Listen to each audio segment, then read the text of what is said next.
sometimes I could be the funny one, and he could be the straight one, and then we'd flip it around. And you know, there were things I remember we were at a dinner party one time, and he said something so outrageous that everybody at the dinner party stopped talking, and he used to put on this fake British accent, and he said, "Oh, Carter, I think I've committed a faux pas." And we laughed, we cried with laughter, the tears ran out of our eyes. We smoked a hell of a lot of weed, me and him. We were big weed smokers. He loved shifting stuff around, so when he stayed with me that time, I don't know how often I'd come around and he'd shift the furniture around. He loved rearranging furniture, and he always wore these, in those days, like a big old woolly jumper from New Zealand, and he'd tuck it into his pants, or he'd wear a bib and brace, which was, you know, no one I knew in those days wore a bib and brace, denim, and Ugg boots. He loved Ugg boots. So yeah, the years rolled by. As I said, we were inseparable, but he was quite a jealous guy. He was jealous about others' friendships with me. He kind of wanted me to himself, and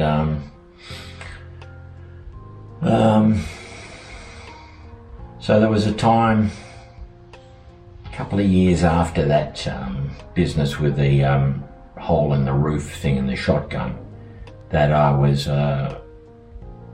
with that girl again, actually. We were experimenting more, as I recall, and the phone rang in the hallway. I was sharing a house with these guys who got out of the newspaper. They were much older than me. It didn't really work out, but that's where it was, because I remember the phone rang, and it was this guy from the hospital, Dandenong Hospital, and he said, "You're friends with Steve Arthur?" I said, "Yeah." He says, "Steve's come off his motorbike, and he's asked me to let you know that he's up here in Dandenong Hospital. He's had a bad broken leg."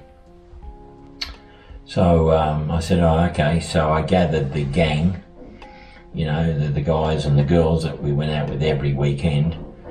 And I remember that weekend, because he was quite he was a destructive sort of guy. You know, he'd break things. So I remember we bought him this baby's hammer, a rubber hammer that he could hammer things with. So we all went up there and saw him, and he was laid up in bed. He had like a pin put down his, his femur, which left a huge scar on his leg for the rest of his life, and it used to ache in winter. But when he was laid up in bed, he introduced us to this guy that was opposite him called Tom, that had the same damage. Tom had also come off a motorbike and gone down the edge of a cliff up in the Dandenongs, and they just found him because of his headlamp. In the middle of the night, someone saw a headlamp down in the forest of the Dandenongs and went down and found Tom. So that guy Tom, I befriended and actually went to South Africa with in '83. But and for a while, yeah, Tom and Steve were good friends, but that didn't last, because, as I said, Steve got a bit jealous of friendships I had with others. So, but anyway, the week after, I went back with this young guy, Mick, and we went and saw Steve in hospital. So he says to the nurse, you know, would it be all right if we walked him around the grounds of the hospital a bit, you know, in his wheelchair? And the nurse said, "Oh, that's a great idea. It's, you know, get him some fresh air, get him out moving around a bit." So of course we bundled him in the car, and we went into Dandenong. We went to this hotel, the three of us, and he was walking with crutches, and, you know, he had a cast on and all that. And we got, once again, absolutely hammered, and took him back to the hospital. But it bonded us, you know. These were all bonding experiences that he talked about for the rest of his life. And, you know, that we made the effort to go and see him and make him feel special and all that. Was a big deal for him. So, you know, as I said, I went away in, there are other videos about my life in those early days, but I went back to Africa I think in 83. Yeah, I went back to Africa in 83 with that guy Tom. So Steve and I, we lived together for short periods of time, but mostly I was mates with these other two guys, Doug and Chris. Chris played bass in a band, and Steve really took to Chris as well. Steve was very big on what he could get out of people. So if you played in a band, Steve saw you as a conduit to picking up women. So he was a bit fickle with his friendship. But anyway, Steve and Chris became, bosom buddies. I went to Africa in 83, but it must have been just before that Steve got married. So Steve didn't live with us on top of the banking garden, but he lived very close, and he met this Italian blonde girl called Danny that came from a real wealthy family. And so I was telling you about, he met this blonde Italian girl, very attractive, but wealthy, from a wealthy family that had a big villa out in one of the outer suburbs. Her father was into importing, exporting. With Steve, everything went at 100 miles an hour. There was no warming up period with him. He was probably, as a kid, he probably had ADHD. He was very restless, real difficult sort of person to sit down and enjoy the ambience. Everything was go-go with him, and it meant the same when he met these women. So within a short period of time, him and Danny were getting married. I really liked her, and so we went out to the engagement party at her place. There was fine food and it was catered and all that, and then I'm looking around at Steve with all these cultured people, and here's this lunatic with this massive hair and bib and brace and Ugg boots, thinking this is never going to work. And so anyway, at the wedding, so Chris and I were the best men at the wedding, and we got there. It was up in the Dandenong somewhere, some nice reception centre, and there was about 300 people there. Italians have big families. It was a big deal. And so we got to Steve's. He was living in this flat, as I said, around the corner from where we were in the bank. And we started smoking this weed, and there was Doug, me, Chris, and this guy called Des. So Des looked like, he did. He slept on a mattress with a pile of clothes next to the mattress, and he just grabbed some clothes out of the pile of next to the bed, and he rocked up, and the stuff hadn't been ironed. It was just atrocious. So he looked in the mirror. He said, "Oh, I can't go to a wedding like this." And Steve said, "Yeah, haven't you got anything better?" And he goes, "Yeah, I'll go home and get changed." He turned up half an hour later. All he'd done was put a belt on with all these crinkled clothes, but that didn't matter. So we were smoking this weed when his parents arrived, and you could smell it through the door, I reckon. And his mother's come in, and she'd pinned all these flowers on the lapels of the suits that we'd hired. They were all hung up on a rack, and just as she finished pinning up the flowers on the lapel and stepped back to admire her work, the rack collapsed and all the suits fell to the ground and crushed all the flowers, and of course that sent us into riotous roars of laughter. His mother was interesting. His mother was really nice.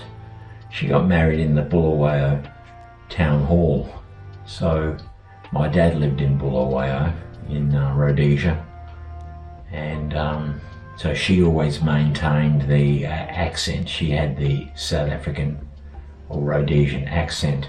His father had been born in England, and his father had they left England in this truck. They built this big, like a Ford, a transit sort of truck, or Bedford, I think it was a Bedford, sorry, and they left.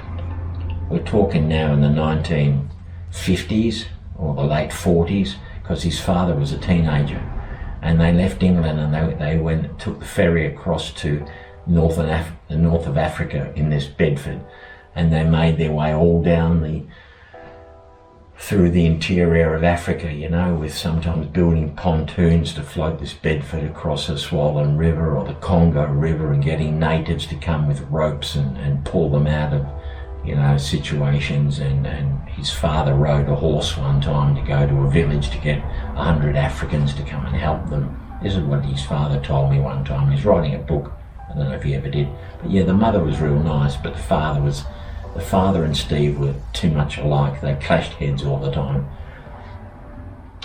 So yeah, there they were on that wedding morning, wondering what the fragrant odour was and why we were all red-eyed and laughing hysterically at the suits falling to the ground. But anyway, they headed off, so we got in the car. Maybe I drove, with Des, Chris and Doug, listening to heavy metal all the way up to the Dandenongs, and it was just a repeat, really. I mean, as we were getting ready to go into the chapel, we had photos taken. As we were getting ready to go into the chapel, I stood on the dog turd, so you could smell it. Around the altar was dog turd.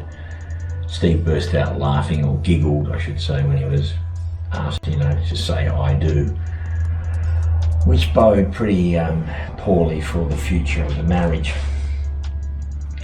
So yeah, the reception, I'd been taught to hit your glass with a fork or something to get the couple to kiss, and you know, I'd been taught a few Italian phrases to say. I don't really remember much about the wedding, but they went off to Elwood. Her father gave them a sort of a small house, or a half house, just near the beach. You know, you could see the beach from where they were. Just walk across the busy road and you're at the beach. So it was a prime spot. And her sister was next door. You know, they just got married as well. I think they might have been married to a Melbourne footballer or something. So Steve always felt lesser than, because, yeah, all he ever did was work in a storeroom. He never bettered himself in any way like that. He was interested in reading war books, not, you know, studying, anything like that. And people have asked me, if he was so into war, why didn't he join the army? I don't think he could have handled the discipline. And he liked long hair, he liked drugs. He liked to play being a soldier, but he didn't really want to be a soldier. He always had this fascination with guns, this love of guns. That's where me and him clashed. I don't like guns. But yeah, times in those early days when we'd go away, he'd always bring a rifle to go shooting, mainly rabbits in those days. Sometimes we went away for weekends, and I remember I bought a 22 at one stage, but didn't really like it in the end. And so they had a child, and I don't think Steve was even.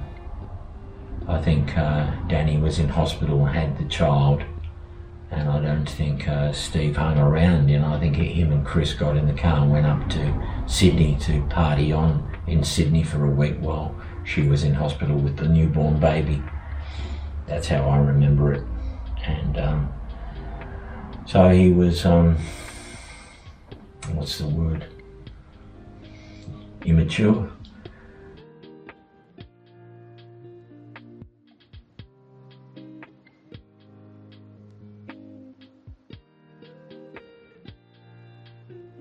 So I did the video on Steve when today is what, Tuesday. I think I did it on Sunday. No, I did it on Saturday, right? yeah, I did it all in one go. So I put up the first episode yesterday. I've had some good response from it. I'm glad about that. But since then, I've had so many more memories of the guy and things that made me laugh. So I'm going to call this one The Fugitive, the What Would You Do If episode. So it was another Sunday. We were living in Bentley. Steve had this big Brougham, an olive green Brougham.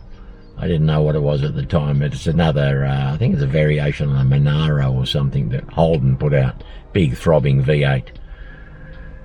So on a Sunday, Steve was often at a loss of something to do, so he might ring and say, do you want to go out for a beer? Or as I mentioned in one of the other episodes, he loved Vietnamese food. But on this occasion, we were going out for a beer. I don't know whose idea it was. We were sharing the house in Bentley.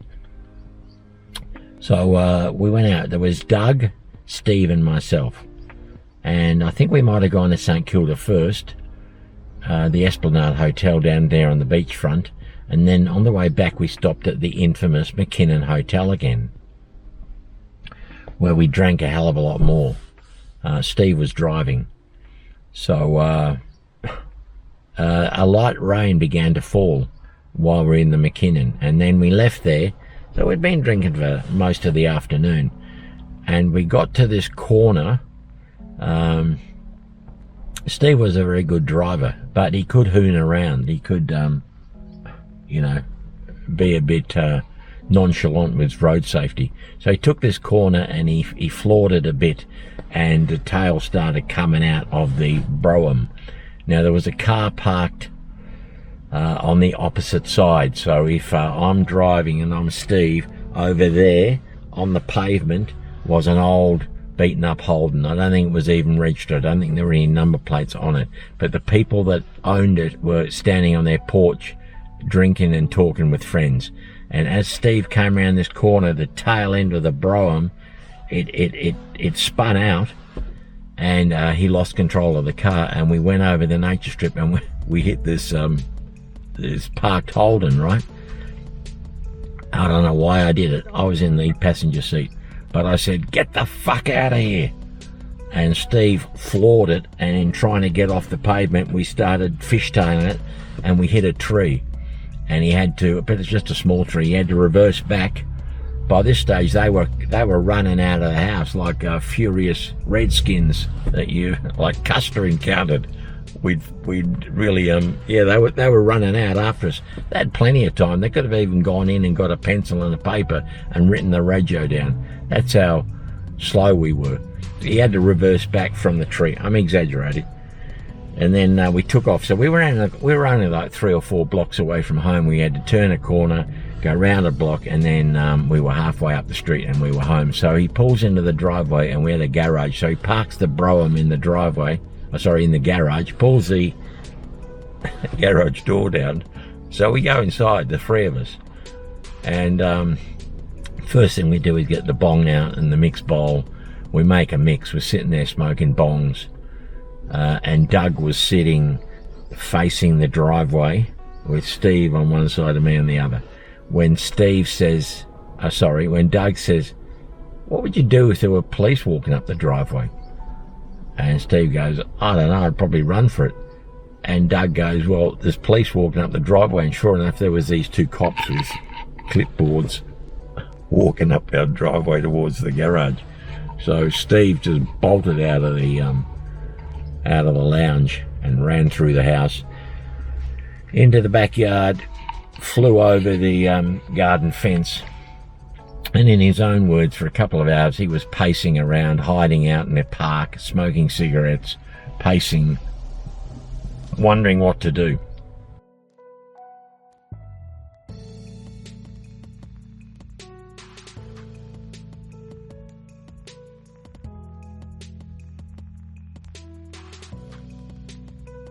So the police grabbed Doug. I don't know, I was on my way out. They didn't really have much to do with me. I was already on my way out. I was going to see a movie. So they didn't detain me at all, but they took Doug down to the police station, and they even got their guy who owned the car to come and look at Doug and say, is he the one who was driving? They said, no, it wasn't him, it was a guy with a massive curly hair. So eventually about 6, this happened about 4 in the afternoon, about 6 old Steve handed himself in as the fugitive. What a day. See ya. Unreliable, selfish, self-centered.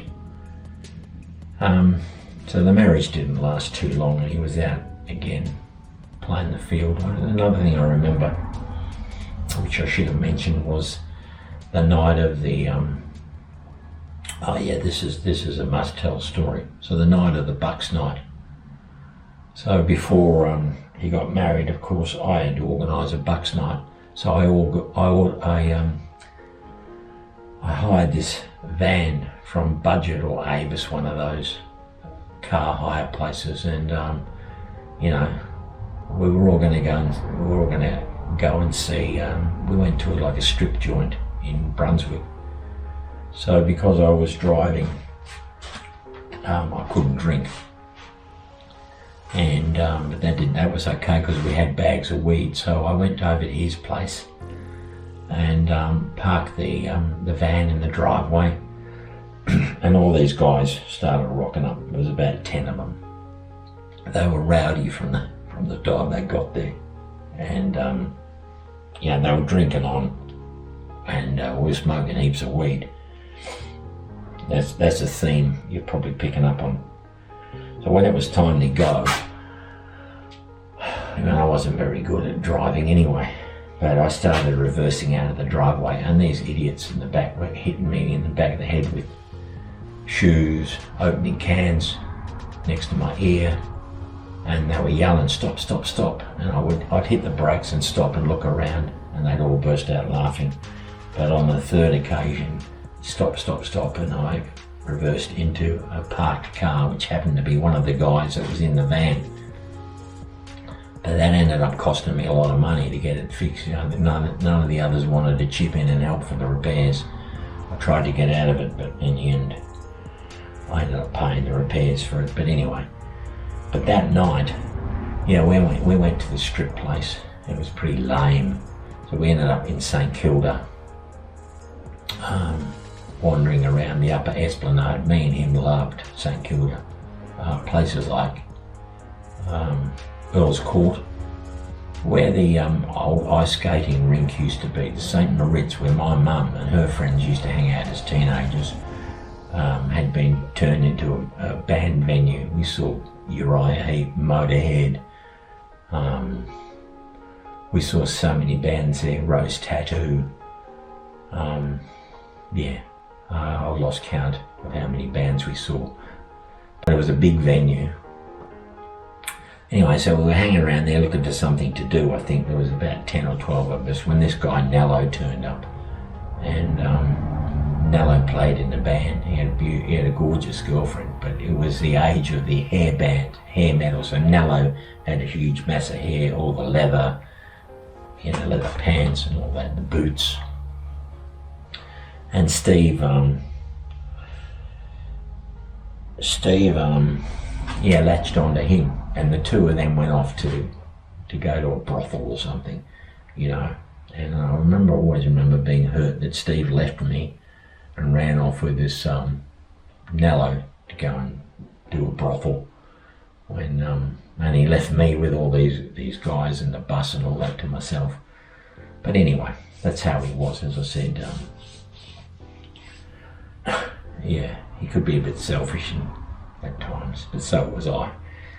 But anyway, so yeah, the marriage ended. It didn't last long, and then began the phase of moving into places, more cars, more girls, and more hanging out. It got so that I got sick of going and seeing bands every weekend with him.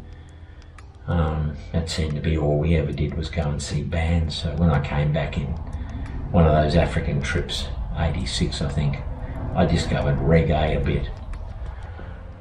And I didn't want to go back to the same old routine. I wanted to change, but that seemed to be the only thing we could do, was go and see bands. But the other thing he liked to do was watch videos, so that we're now in the age of the VHS. And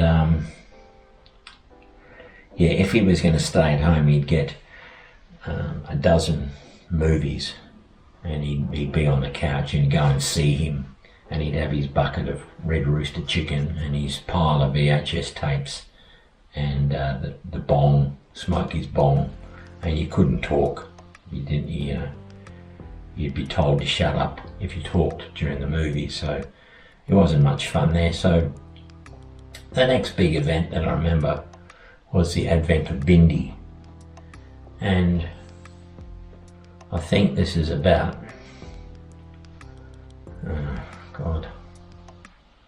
late 80s. Yeah, late 80s. So actually, I mentioned Bindi when I put up that episode about me and the serial killer, because Bindi's best friend was Nicole. But anyway, so Steve rang me, and this is how he rolled. So he rang me to tell me that this blonde girl had picked him up. It was always, he had to let you know that he'd been picked up by this young blonde girl. And that's when he said, oh, she's got a friend that you'll really like. And so that signalled the decade of Bindi. And yeah, look, she was a real nice girl, but she was really young and naive, and as I said in the other video, they were really into new age, spiritual exploration. She hadn't really experienced any life or anything like that, I don't know, but she ended up with Steve, and she lived in a bungalow out the back of her parents, and they lived up in Burwood, which was a fair way out from town. So I'd go and see them sometimes, and it was the same deal. They'd be laid up in bed after work, bucket of chicken, pile of VHS movies and a bong, and you really couldn't get any words out of them because you weren't allowed to talk during the films. But it was all about her, everything. All you heard was Bindi this, Bindi that. And yeah, they moved out from her place. They moved into their own flats and apartments, and same sort of deal. He was full on, he was a full on person once you got into a relationship with him. And so then we enter into the phase of the farm. So I want to say mid-90s, early 90s actually.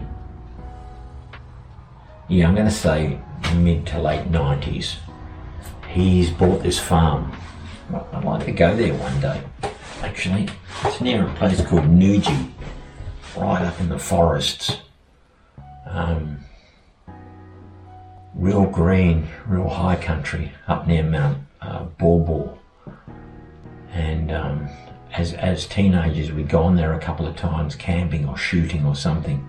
I remember a place called Tangel Bren. Isn't that a beautiful name? Tangel Bren was a tiny little area near Nuji. Nuji was known for its pub, and it had this dinosaur the guy had built out in the front or the side of the pub out of wire and paper mache. I think it got burnt in the fires. But anyway, he bought this farm, him and Bindi, and I think they borrowed money off Bindi's father. And it was just a single shack, no power, no running water, and about, I don't know, maybe 3 or 4 acres on it. Wasn't very big, but it had a creek going through the side of it, and it had a track. You could drive along this track to the end like that, and he loved driving. He loved beating up cars, as I said. So a friend had given him this old Suzuki, the model before the Vitara, and he'd taken the doors off. He sprayed it camo coloured, and took the windscreen out, like he converted it into like a Jeep.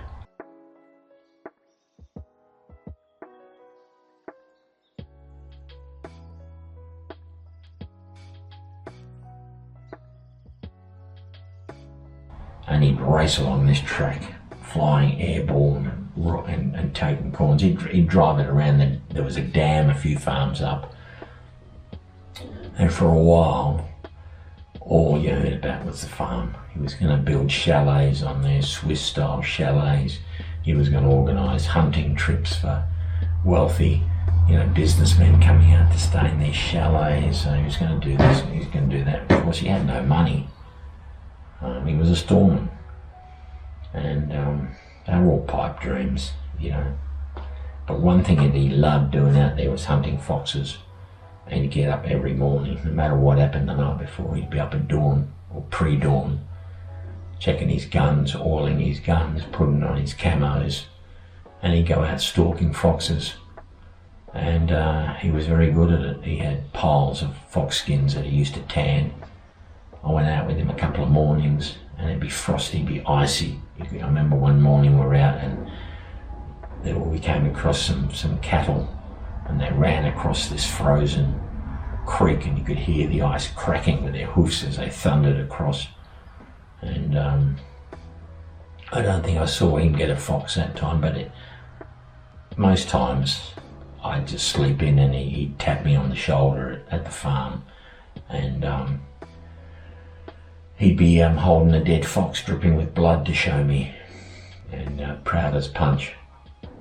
The old-fashioned, and he'd make himself a cup of tea with lots of milk and sugar, and he'd get to work skinning it, So I went up there many, many, many times to stay at this farm with him, and Bindi, and he got to work. He built this, it was a single bedroom shack, but he got to work, and he laid a cement foundation next to it, and he built an extension. So there was another room that he put on. He built this amazing fireplace with cement and local river stones. He moulded it around there so you could have a fire. Of course, at night time he controlled the power, so he had a generator. And he put the generator on, he put the movie on in the VHS player. Once again, you couldn't talk. He had the comfortable bed, him and Bindi and the bong. And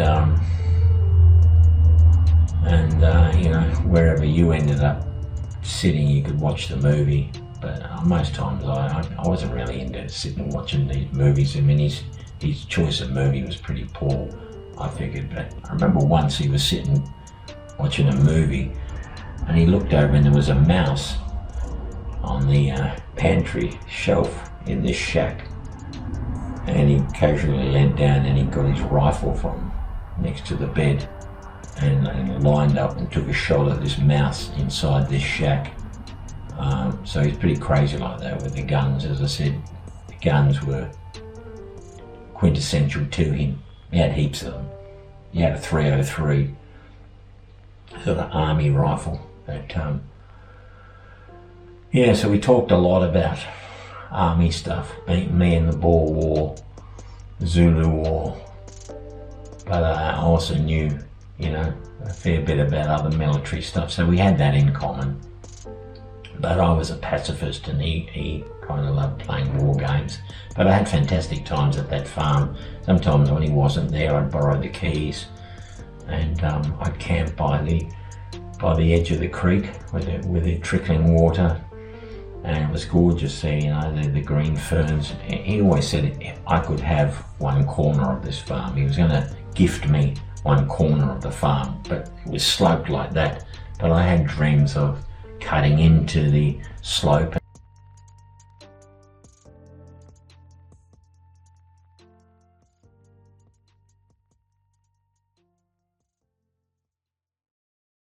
Now, I'm calling this one the prankster. Steve was a real practical joker. Sometimes it nearly got us into fist fights. Early days, he liked to loosen the lids on the salt shakers.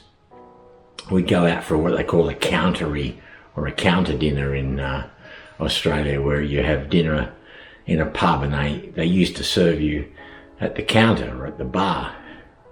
So you'd order a nice steak and chips and all the bits, the trappings to go with it, and then you'd pick up to lightly salt your steak, and of course the lid would come off and you'd see a mountain of salt on your meal you'd order, which didn't go down too well, but he'd be sitting there giggling away. Yeah, that got us into near fist fights a few times. Something he did till the very end, if you ever went out with him and he was a passenger, you'd leave him in the car, you'd go and do your shopping or rush in to do whatever you're doing, and you come back. If you weren't switched on, if you didn't remember how he operated, you'd fall for it every time. So while you're out, he'd switch everything on in the car. He'd put the heater on full, turn the radio on full, put your wipers on, put your blinkers on, put your hazard lights on.